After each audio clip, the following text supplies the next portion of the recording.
gunfights, renegades, and pistoleros.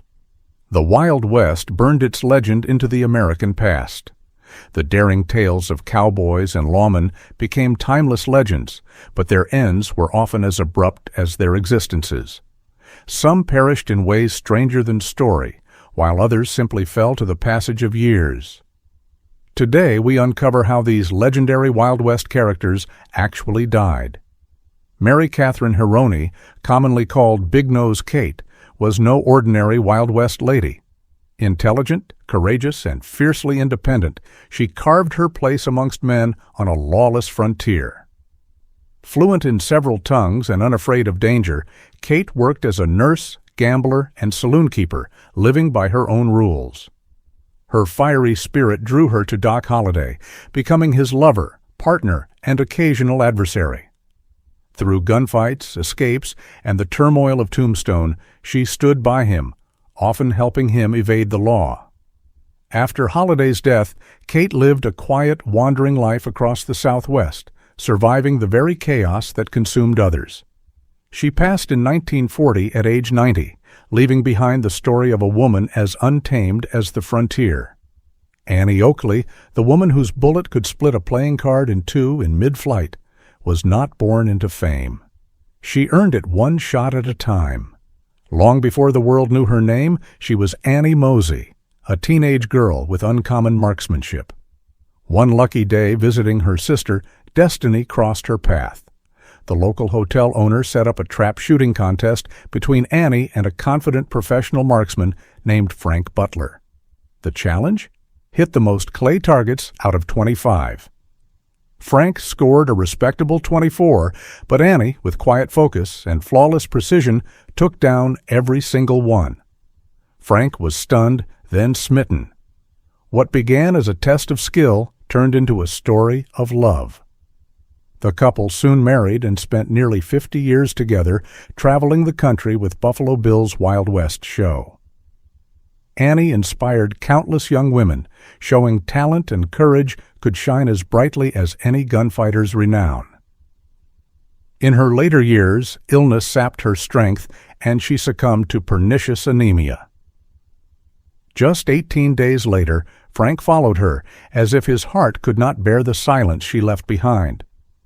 The pair now rests together in the Oakley family plot, side by side, for eternity. John Henry Doc Holliday was not a born lawbreaker. He started as a Southern gentleman and a dentist.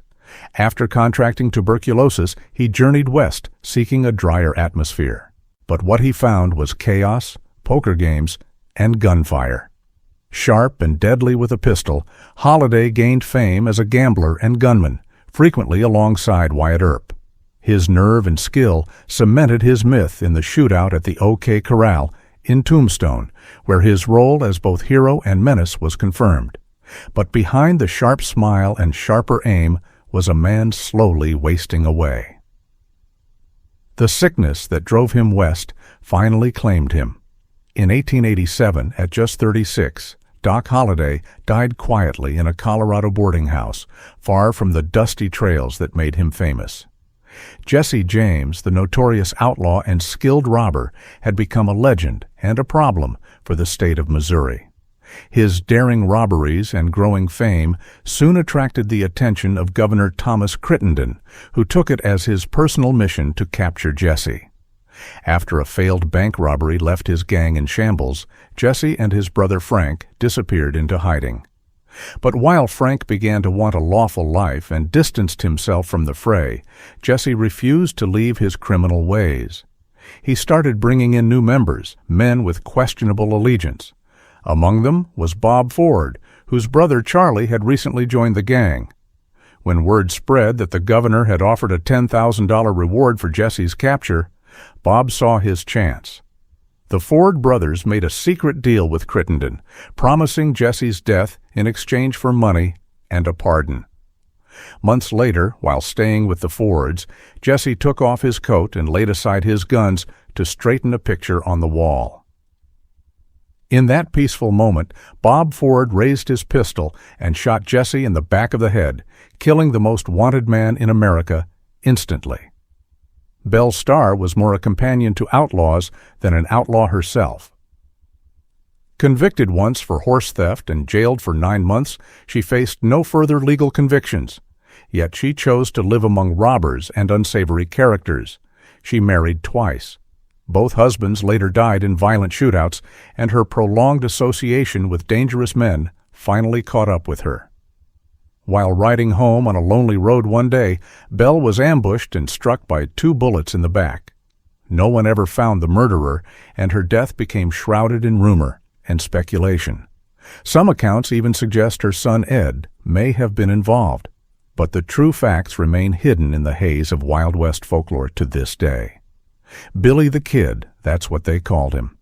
Just a boy, barely 18, with 17 kills already to his name.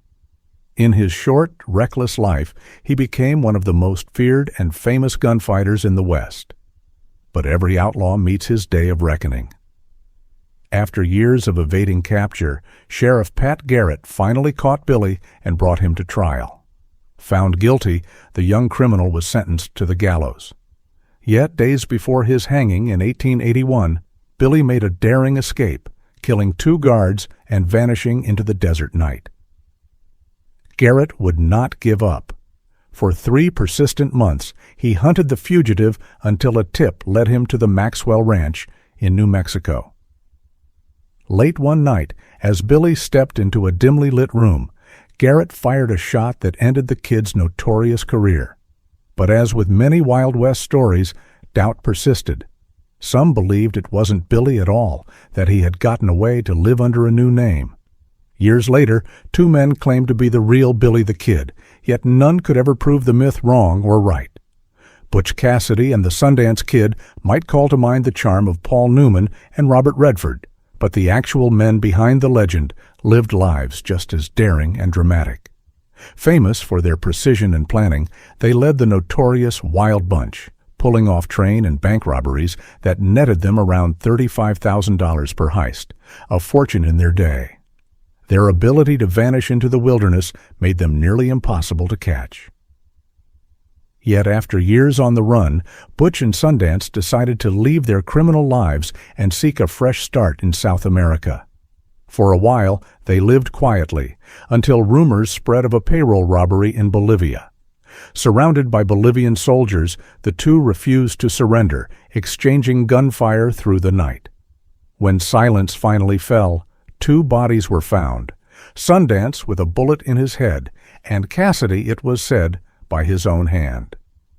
Still, whispers persisted for years that Butch had survived, returning under new names, creating one of the Wild West's most lasting mysteries. Calamity Jane's very name hinted at the tumultuous life she lived. To survive, she often disguised herself as a man, taking on tough jobs, even rumored to have ridden for the Pony Express, and possibly pursued other means of income in the rough frontier world. Later, she joined Buffalo Bill's Wild West show, where her sharp shooting and fearless riding made her a crowd favorite. But fame came with turmoil. Jane was known not only for her toughness and aim, but also for her heavy drinking and wild behavior. In time, her love for liquor overcame her, dragging her into bouts of serious addiction. By the age of 51, her body finally gave out.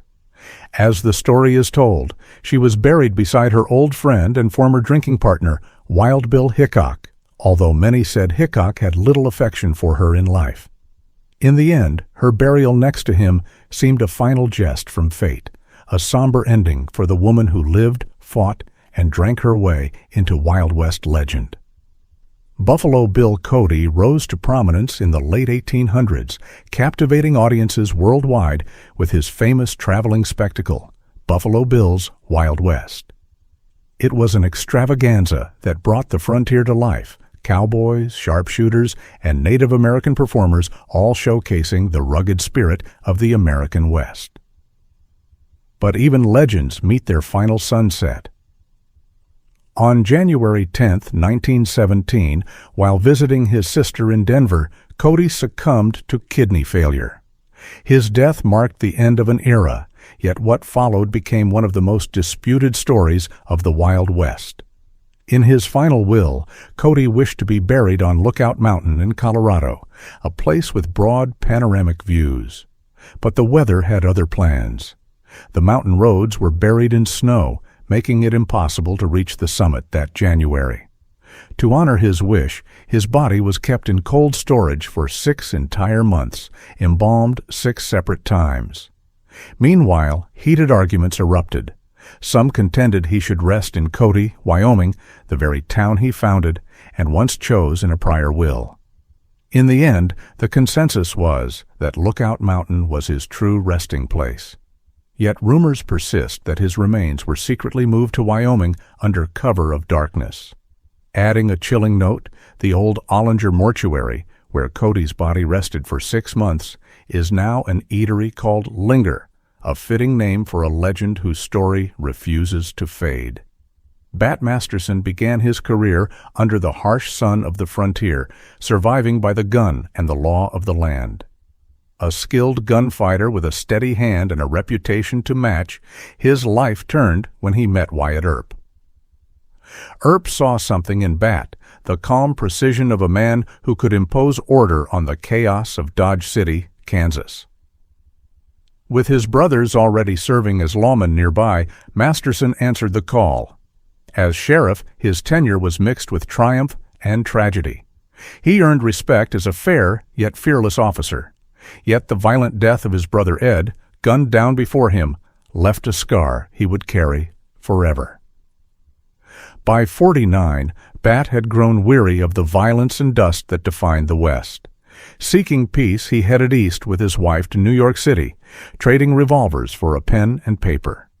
There, he built a quieter life as a sports writer and U.S. Marshal. On a cool morning in 1921, while sitting at his desk in mid-sentence, Bat Masterson's heart gave out. His final column left unfinished. That's all. If you enjoyed the ride, hit that like and subscribe button for more stories like this one. Thank you for watching.